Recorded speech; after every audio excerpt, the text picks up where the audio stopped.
Have you ever wondered why it can be so difficult for some people to love?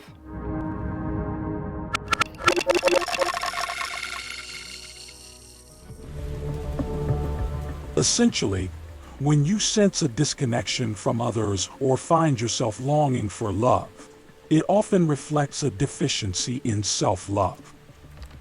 If you feel like you are not receiving enough love from other people, or you just don't love the reality that you're experiencing, it always comes down to how connected you are to yourself. Because ultimately, adding more things into your life isn't going to produce more joy. And this is something that people often encounter as a challenge when they try to manifest new variables into their reality to fill the inner void.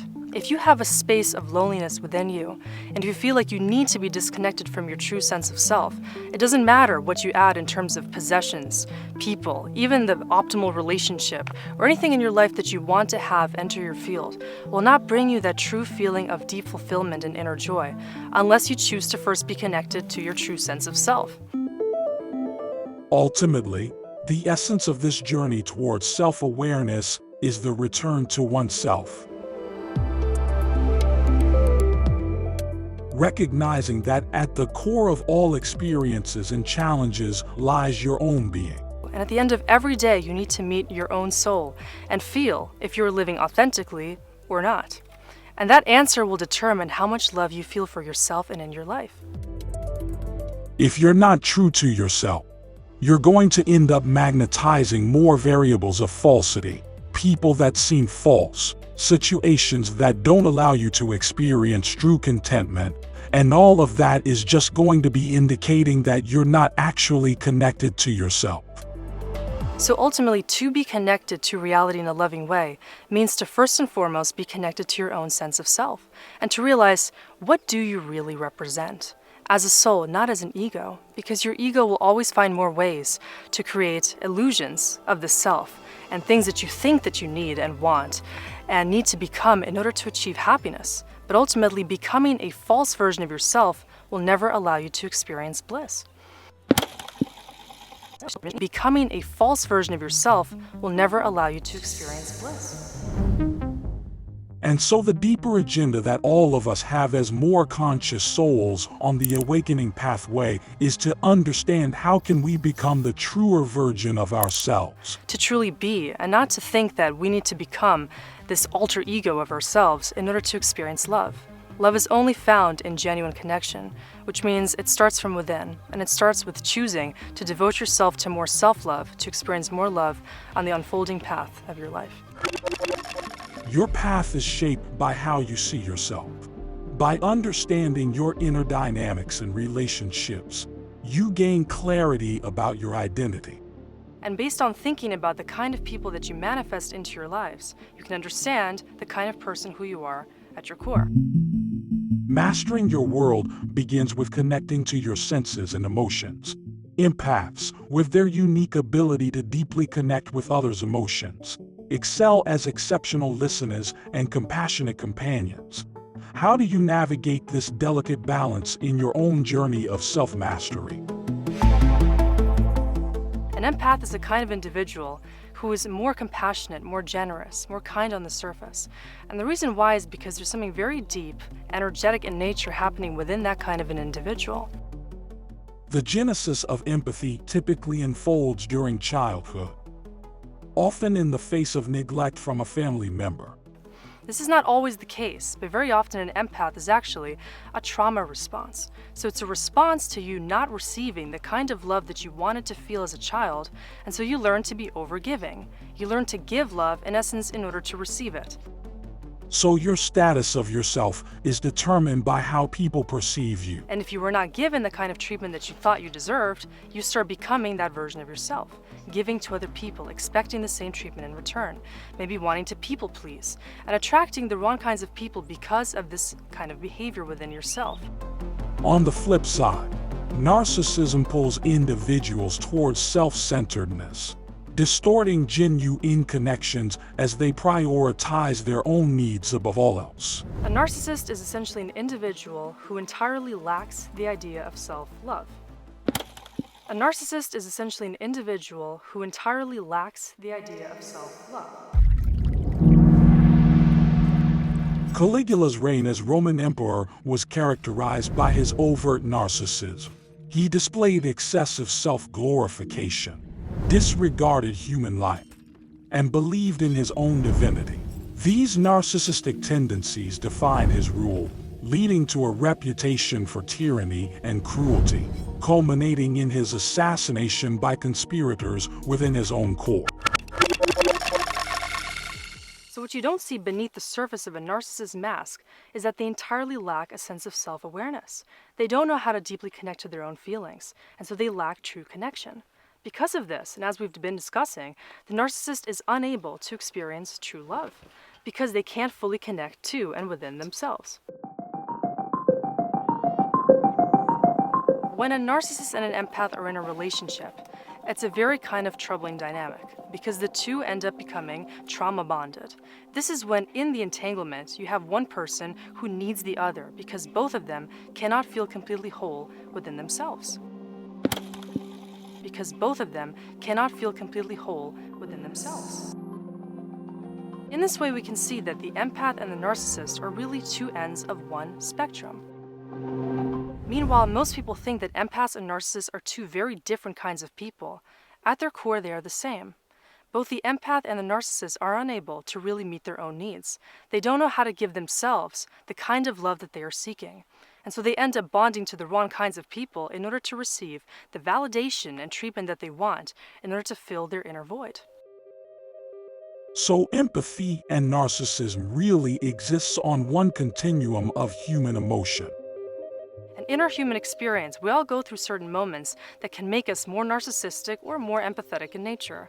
Very often, we all experience times of narcissism because that is just the nature of what it means to be human.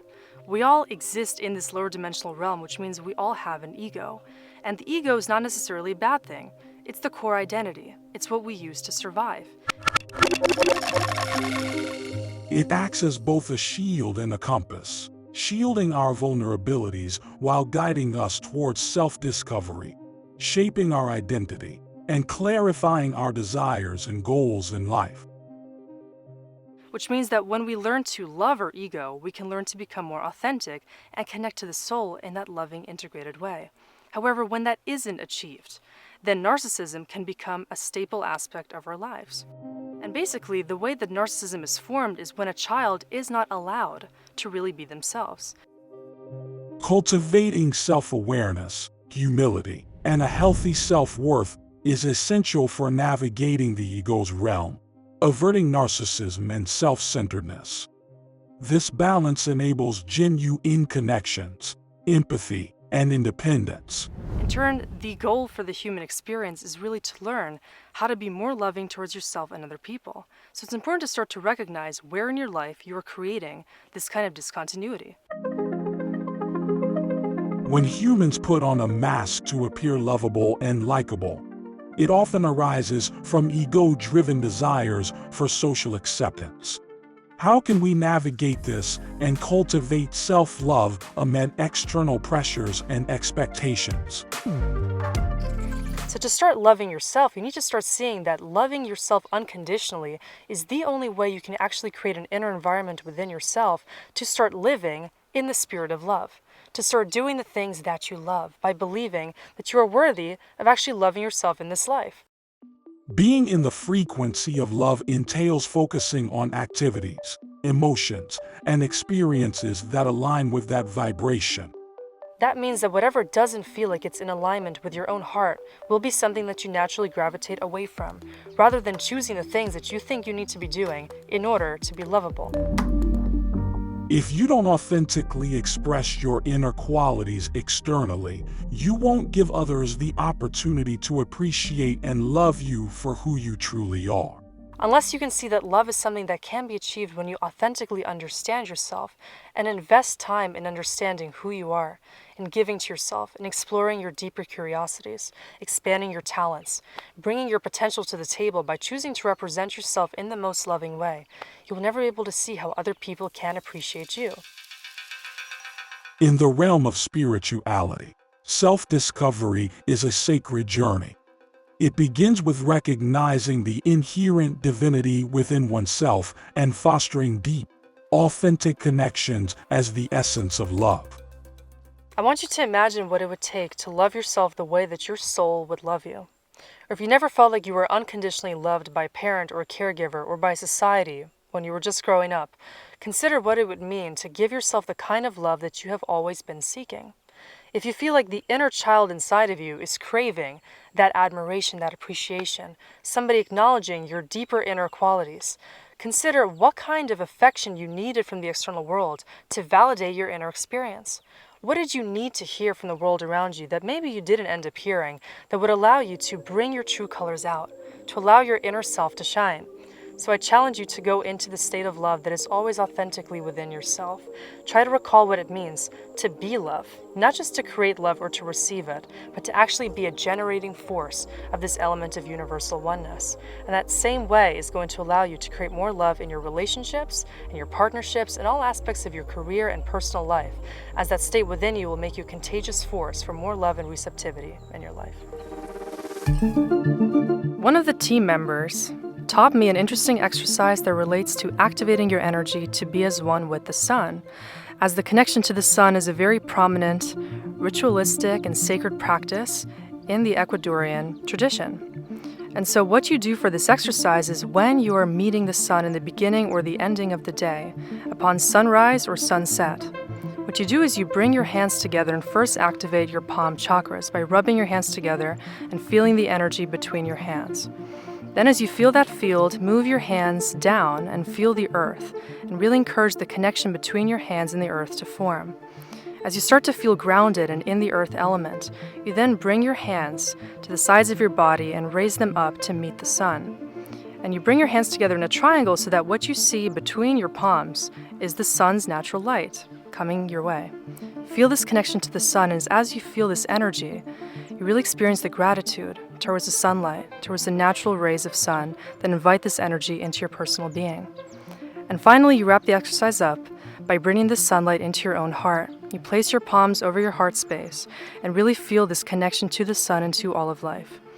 And doing this exercise created a beautiful sense of connection to the natural earth, to the sunlight, and you really start to feel that what's above is also below, as you start to feel like you are a vessel of the same consciousness that unites the above and the below aspects of the universe.